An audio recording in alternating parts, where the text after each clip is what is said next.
Hello बच्चों, चलिए प्रश्न पढ़ते हैं। बोला गया है बच्चों प्रश्न में, एक घर्षण रहित पृष्ठ पर v चाल से चलता हुआ m द्रव्यमान का एक ब्लॉक उसी m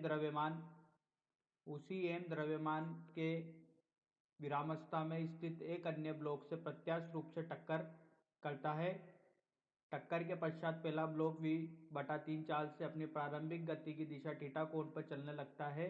टक्कर के पश्चात दूसरे ब्लॉक की चाल होगी, पहला विकल्प है वर्गमूल 3/2 v, दूसरा विकल्प है 2 वर्गमूल 2/3 v, तीसरा विकल्प है 3/4 v, चौथा विकल्प है 3/वर्गमूल 2 v। तो आइए बच्चों प्रश्न के लिए मुख्य अवधारणा की चर्चा करते हैं।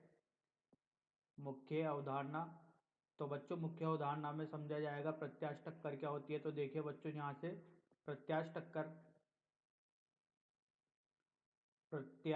टक्कर की बात की जाए तो देखिए,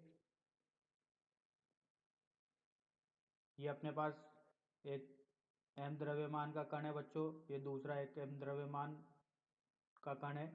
तो देखिए बच्चों, जब ये दोनों m द्रव्यमान के कण, जिनका द्रव्यमान m1 m2 है, तब ये दोनों आपस में टकराते हैं। तो देखिए बच्चों, यहाँ पर क्या होता है, ये m1 और ये m2। तो देखिए बच्चों, ये इसका प्रारंभिक वेग u1 है और इसका प्रारंभिक वेग u2 है बच्चों। जब ये टकराने के बाद प्रत्यास्थ टक्कर होती है तो दोनों कण, इनका वेग जो होता है वो बदल जाता है बच्चों। वो v1 v2 दिया गया है बच्चों, इनका मान द्रव्यमान m1 और m2 हो जाता है बच्चों। इसी स्थिति में ये दोनों u1 और u2 वेग से एक दूसरे के सापेक्ष गति करते हैं बच्चों। तो देखिए, प्रत्यास्थ टक्कर में बच्चों संवेग संरक्षित रहता है। जो प्रारंभिक संवेग होगा वही अंतिम संवेग होगा बच्चों, क्योंकि इस पर बाह्य बल शून्य होता है। दूसरी स्थिति में गतिज ऊर्जा, प्रत्यास्थ टक्कर में गतिज ऊर्जा भी संरक्षित रहती है बच्चों। तो बच्चों गतिज ऊर्जा 1/2 m1 u1 का वर्ग धन 1/2 m2 u2 का वर्ग बराबर, ये पहले की स्थिति है बच्चों और ये टकराने के बाद की स्थिति है। तो यहाँ पर 1/2 m1 v1 का वर्ग बटे 1/2 m2 v2 का वर्ग। तो आइए बच्चों इस मुख्य उदाहरण के आधार पर प्रश्न को हल करते हैं। देखिए, बोला गया है एक m द्रव्यमान का कण, प्रारंभिक वेग बच्चों इसका u है, दूसरे m द्रव्यमान का कण जिसका प्रारंभिक वेग 0 है। जब ये टकराते हैं, ये पहले की स्थिति है, तो टकराने के बाद बच्चों इसका वेग v/3 हो जाता है। दूसरी स्थिति में इसका वेग 0 हो जाता है बच्चों।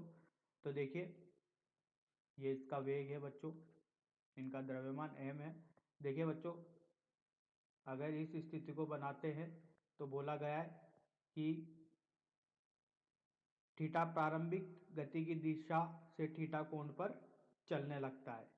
ठीक है, तो देखिए ये अपन ने सामान्य स्थिति बनाई है, लेकिन स्थिति इसकी बच्चों ये बाद वाली स्थिति है, सामान्य स्थिति बनाई है, लेकिन स्थिति ये वाली होने वाली है, थीटा कोण वाली। तो देखिए थीटा कोण बना रहा है, ये v/3 होगा। ठीक है, और ये एक अक्ष के अनुदिश इसकी प्रारंभिक स्थिति होगी बच्चों। तो देखिए यहाँ से इसको हल करने पर बच्चों प्रत्यास्थ टक्कर में गतिज ऊर्जा संरक्षित करते हैं।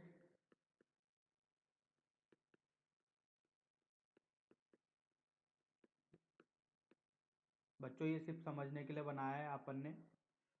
बाद की स्थिति बच्चों यहाँ पर ये होने वाली है, ये थीटा कोण पर v/3 वेग से चलेगा। तो देखिए गतिज ऊर्जा संरक्षित, तो गतिज ऊर्जा प्रारंभिक बराबर होगी गतिज ऊर्जा अंतिम के। तो देखिए प्रारंभिक गतिज ऊर्जा क्या है, m1 u1 का वर्ग धन 1/2 m2 u2 का वर्ग बराबर 1/2 m1 v1 का वर्ग धन 1/2 m2 v2। जैसा अपन ने मुख्य उदाहरण में देखा बच्चों। तो देखिए यहाँ पर मान रखते हैं, तो ये होगा mv का वर्ग, सॉरी बच्चों ये u है, प्रारंभिक वेग बच्चों u दिया गया है तो ये u होगा, धन m गुणा 0 बच्चों ये 0 होगा क्योंकि इसका 0 है, इसका वेग u दिया गया था। प्रारंभिक के बाद बच्चों अंतिम स्थिति की बात की जाए तो m बच्चों यहाँ से 1/2 सभी में उभयनिष्ठ है तो इसको पहले से ही काट दिया गया है। v/3 का वर्ग धन mv2 का वर्ग। तो देखिए बच्चों, एक कण का वेग v/3 है तो दूसरे कण का वेग बच्चों यहाँ पर निकालना है अपन को। तो दूसरे कण का वेग निकालने के लिए यहाँ पर इसको क्या माना, v2 माना गया है बच्चों। तो m u का वर्ग ऋण m v का वर्ग बटे 9 बराबर m v2 का वर्ग। तो देखिए बच्चों, द्रव्यमान भी यहाँ पर उभयनिष्ठ राशि आ रही है तो द्रव्यमान भी यहाँ पर कट जाएगा। तो यहाँ से बचेगा 1 सही 1/9, 1 ऋण 1/9 बराबर v2 का वर्ग। तो देखिए यहाँ से हल करने पर बच्चों क्या मिलता है, v2 का वर्ग बराबर 9 8/9 v का वर्ग। तो बच्चों v2 बराबर 2√2v/3। यही अपने प्रश्न का उत्तर है बच्चों। देखते सही विकल्प कौन सा है।